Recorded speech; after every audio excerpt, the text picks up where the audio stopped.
Green-eyed lady, how to make a woman jealous.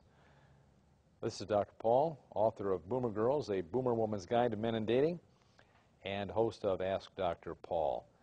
Are you sure you want to make that woman jealous? Is that going to satisfy your ego? Well, if you need to have that ego stroked, there's a very easy way to make women jealous. Wow. Of course, you can look at another woman when you're with her and do it repeatedly. She'll love that.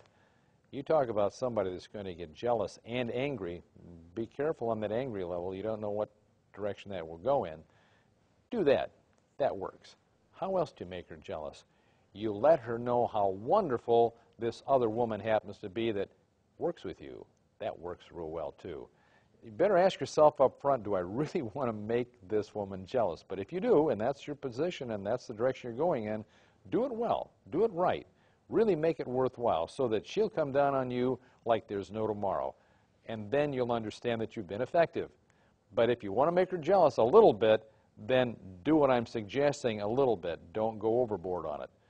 If your ego needs that kind of satisfaction, well, there's the answer. This is Dr. Paul. May your fantasies of today be your realities of tomorrow.